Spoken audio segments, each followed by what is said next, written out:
Good evening everyone. देखिए, आज हम आप लोगों को एक बहुत ही वाइटल चैप्टर का नाम है डिपार्टमेंटल अकाउंटिंग,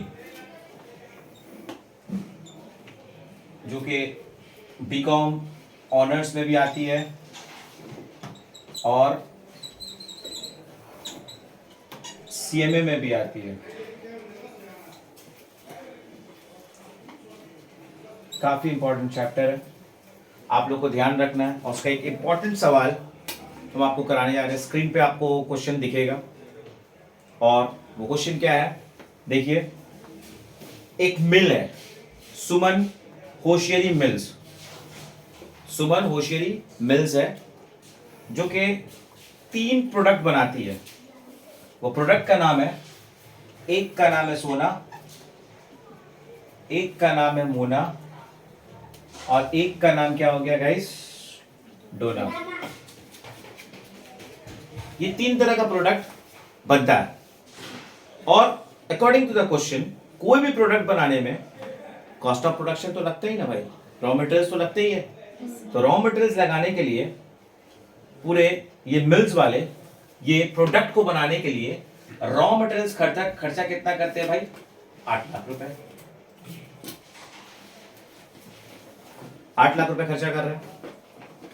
देन प्रोडक्शन कितना हो रहा है आपका प्रोडक्शन, जिसे कहते हैं क्वेश्चन में आप देख रहे हैं आउटपुट। सोना जो है प्रोडक्ट वो 4000 यूनिट बन जा रहा है, मोना 8000 यूनिट और डोना 9600 यूनिट। यानी कि ये सोना जो है ये 8000 unit, sorry 4000 units, Mona is how much? 8,000 units and Dona is how much? 9,600 units। ठीक है, ये तीनों यूनिट्स में प्रिपेयर किया जा रहा है। ये प्रिपेयर कर रहे हैं हम लोग। तो हम लोग जाने कि रॉ मटेरियल्स बनाने में 8 लाख रुपए लगा है और इस 8 लाख रुपए बनाने में पहले क्वेश्चन देखिए, कोई भी क्वेश्चन करने से पहले हम आपको वीडियो में समझाएंगे क्वेश्चन क्या है। अगर आपको क्वेश्चन समझ में आ जाएगा तो आपको सॉल्यूशंस निकालने में कोई बहुत बड़ा मैटर नहीं है, क्योंकि पूरा अकाउंटेंसी डेबिट क्रेडिट पे रूल पे स्टैंड है। ठीक है, तो ये पार्ट 1 का वीडियो है डिपार्टमेंट का, तो जितना होगा हम अभी आप लोग को क्लियर कर रहे हैं, फिर हम लोग उसको पार्ट 2 में कंटिन्यू करेंगे। तो आप यहाँ देख रहे हो 4000 यूनिट्स बन रहा है किसका, सोना का। देन 8000 यूनिट्स बन रहा है मोना का एंड देन 9600 यूनिट्स बन रहा है डोना का। लेकिन देखिए ये तो बन रहा है, अब बनाने का रॉ मटेरियल्स भी आपको दिख रहा है। सिर्फ रॉ मटेरियल्स तो होती नहीं है फैक्ट्री में, जहां बनती है सामान उस फैक्ट्री में स्टॉक भी होती है। अब आप लोग गाइस जानते हो स्टॉक कितने तरह के होते हैं, कितने तरह के होते हैं, दो किस्म में डिवाइड होते हैं हर एक फैक्ट्री के, एक ओपनिंग और दूसरा closing. As per the final account हम लोग अच्छी तरह जानते हैं कि हम लोग ओपनिंग स्टॉक को ऑलवेज डेबिट साइड में लिखते हैं और क्लोजिंग स्टॉक को ऑलवेज क्रेडिट साइड में लिखते हैं। Okay, so opening stock is different and closing stock is different.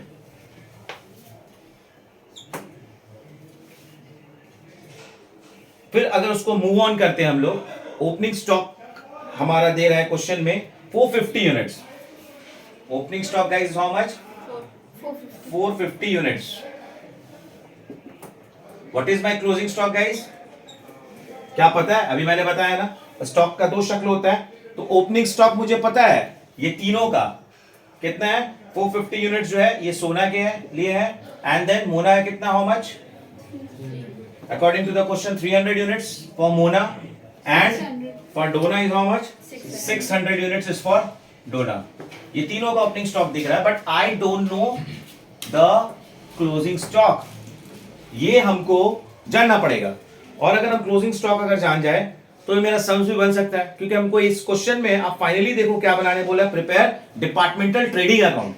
And as you know very well कि ट्रेडिंग अकाउंट में क्या क्या चीजें होती है, ओपनिंग स्टॉक होती है, परचेजेस होती है, कैरेज इनवर्ड होती है, करेक्ट। क्रेडिट साइड में, डेबिट साइड का बारे में मैंने बताया, क्रेडिट में अगर आप जाओ तो सेल्स दिखती है, कॉस्ट ऑफ गुड्स सोल्ड दिखती है एंड देन क्लोजिंग स्टॉक दिखती है। ठीक है। और इस दोनों को अगर हम लोगों का क्रेडिट साइड ज्यादा होता है तो प्रॉफिट दिखाता है, और डेबिट साइड का बैलेंस अगर आ जाए तो ट्रेडिंग का लॉस निकलता है। तो अगर हमको ट्रेडिंग अकाउंट बनाने बोला तो गाइस हमको दो ही चीज निकलेगा, या तो हमको प्रॉफिट निकालना या तो लॉस निकालना। तो इस वीडियो में आप लोगों को ये बताने की कोशिश करिए क्वेश्चंस क्या है, क्वेश्चन को पहले आप समझने की कोशिश कीजिए। तो हम लोग ये क्लियर कर लिया कि भाई इतना इतना यूनिट्स था, क्लोजिंग स्टॉक पता नहीं है, तो एक ऑब्जेक्ट निकल गया हम लोग को, क्या निकालना है, क्लोजिंग स्टॉक। तो ये ऑब्जेक्ट के मुताबिक हम आगे बढ़ सकते हैं। तो देखो अब देखो कोई भी चीज होगा वो स्टॉक होगा तो सेल भी होगा, परचेजेस भी होगा। तो हम लोग क्वेश्चन की तरफ आगे बढ़ते हैं तो देखते हैं सेल, जब प्रोडक्ट बन गया, प्रोडक्ट बनने के बाद सोना यूनिट जो बिक्री हुआ है वो हाउ मच 4100 यूनिट्स पूरा एंटायर ईयर में, ठीक है, 48 रुपीज करके। तो ओपनिंग स्टॉक के बाद हम लोग पढ़ते हैं दूसरे पढ़ाओ जाए जो कि होते हैं सेल्स। सेल्स भी दो किस्म के होते हैं, क्रेडिट या कैश। इस क्वेश्चन में ना ही कैश लिख रहा है ना ही क्रेडिट लिख रहा है, करेक्ट। तो हम लोग इसको एज अज्यूम क्या करेंगे, पूरा ही सेल है। तो उस तरह से अगर हम लोग सेल का बात करेंगे अकॉर्डिंग टू द क्वेश्चन, तो सेल हम लोग को क्या लिख रहा है गाइस, कि सेल है आपका सोना का 4100 units, okay, at the rate of, question में रेट दे दिया है क्योंकि सेल का रेट अगर दे दिया तभी ना हम निकाल पाएंगे, दोनों को मल्टीप्लाई करेंगे, I will get my figure. If I multiply it, what I will get, as for example if I multiply with 4100 what I will get 1,96,800। accordingly आप लोग मोना का भी निकालिएगा, मोना का कितना है 7,007 यूनिट सेल हो रहा है according to the question, and the rate is how much 54 units, correct. when you will multiply you will definitely get something that is 4,15,800 4,15,800 you all will get, and then if you go to the third one that is how much 10,000 दिया होगा guys, 10,000 units सोना डोना का बन रहा है at the rate of ₹60। तो इससे अगर हम मल्टीप्लाई करते हैं तो मुझे मिलेगा 6 लाख रुपीस।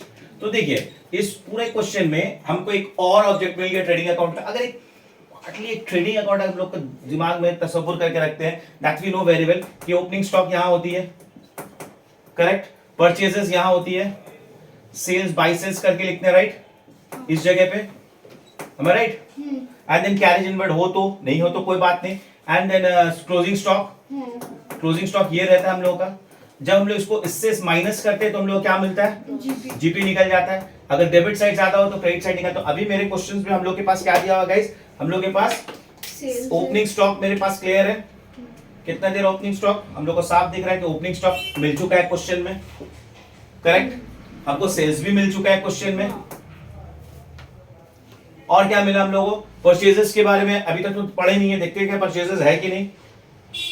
तो परचेजेस अगर नहीं है तो परचेजेस किस जगह पे देखते हैं हम लोग, sometimes definitely cost of production को ही हम लोग यहाँ पर जितना खर्च लगे उसी को हम लोग परचेज लेके चलेंगे, तो वो उसे हम लोग को निकालना पड़ेगा, परचेजेस हो या कॉस्ट ऑफ प्रोडक्शन हो। और जीपी आगे क्या लिख रहा है भाई कि the rate of GP is same in each case. तो क्या जीपी निकला है आप लोगों को, क्या ये जीपी दी हुई है, नो, नथिंग इज गिवन। तो हमको इस क्वेश्चन में क्या निकालना है, टू फाइंड व्हाट, जीपी।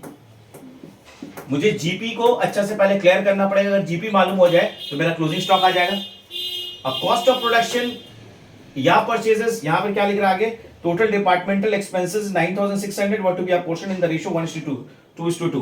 तो ये 6,000 जो डिपार्टमेंटल एक्सपेंसेस है इसको तो हम लोग डिपार्टमेंटल ट्रेडिंग अकाउंट में लेंगे नहीं, इसको साफ इग्नोर कर देना है। तो ओवरऑल आप लोग क्या देख रहे हैं पूरे क्वेश्चन में, हमारे पास ओपनिंग स्टॉक है, हमारे पास सेल्स है, हमारे पास कॉस्ट ऑफ प्रोडक्शन भी नहीं है, और हमारे पास क्लोजिंग स्टॉक भी नहीं है, लेकिन जीपी खाली ये कह दिया कि रेट यूनिफॉर्म हो। तो अभी अब ये आपका फर्स्ट वीडियो है, मैंने आपका ये क्वेश्चंस को क्लियर किया, आप लोग को इतना तो समझ में आ गया कि हम लोग को फाइंड आउट क्या करना है इस वीडियो से। इस वीडियो में आप लोग को ये समझ में आ रहा है कि ओपनिंग स्टॉक भी फाइंड आउट ऑलरेडी गिवन है, क्लोजिंग स्टॉक ऑलरेडी हमें निकालना है, सेल्स मुझे पता है, और कॉस्ट ऑफ प्रोडक्शन हम लोगों को क्लियर करके निकालना है।